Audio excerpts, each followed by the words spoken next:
Alright, so it has been a few months, and you've developed your country just enough for other micronations to recognize you quite well. You maintain good relations and all that stuff. Good job. If alliances do not work, then how do you keep good relations with other micronations? Good question.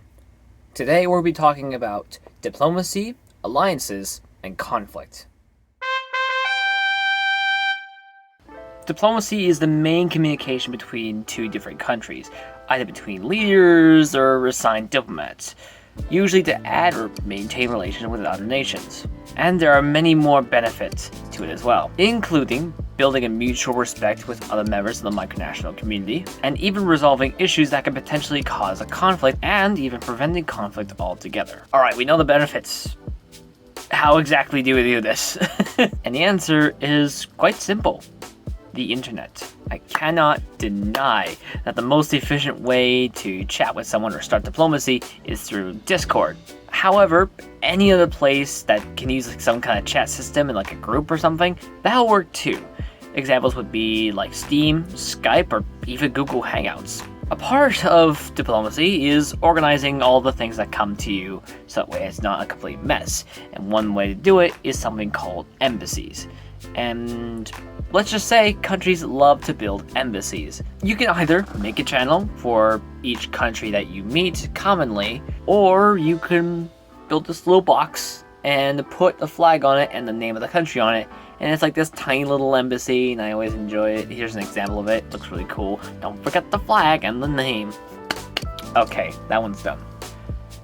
This next part is really rare, but hear me out, it's very important and it can be very useful when the opportunity shows up. Most people believe that alliances suck, but for the wrong reasons. Someone would come up to me asking, oh, why do alliances suck?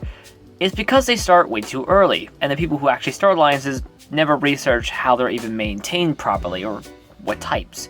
So here I'm willing to help. As of right now, there are only 5 types of alliances that I know of. There's the scientific alliance, which is when states work together on research and technology. An economic alliance, which is when states work together by sharing economic units and just cooperation overall economically. A religious alliance is when states are united religiously, usually a friendship and act of gods, like united between, Jesus or Muhammad and all that stuff. My favorite one, an ideological alliance, which is when states are unified ideologically. Let's say that if a group of monarchists were to come together, united under a banner, that would be an ideological alliance. And lastly, my least favorite is a military alliance, which is when states vow to defend each other against a foreign threat. It's the worst alliance you could do, and it's the hardest to maintain. And of course, all these alliances can be maintained much easier with things like diplomats and embassies, for obvious reasons. Alright, let's get to the hard part. What happens if diplomacy fails? Well, all you got is war. And there are currently 2 great examples of how to do a war properly. And allow me to show you that right now. Let's say your micronation is close to another, and they declare war on you. Something as simple as a nerf or airsoft war should do the trick. Don't forget the rules, and have fun. Off we go. For everyone else who probably lives alone, board games are a great way to simulate conflict. Even chess works. Look, it's a Super Mario variant. They're very rare. Limited edition. So, let's say the most common way of how to declare war on you is online. How do you deal with that situation? Nothing. I am not joking. What are they going to do? You can ignore them. What are they going to do? Just drive across the planet to your home and try to burn your house down or something.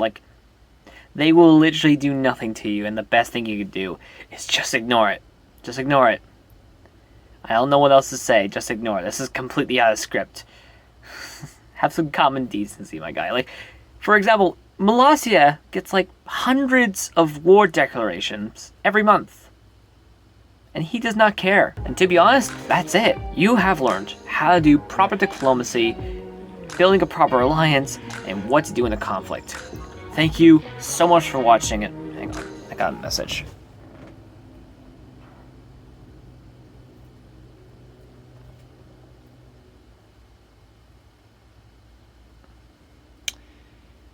Right.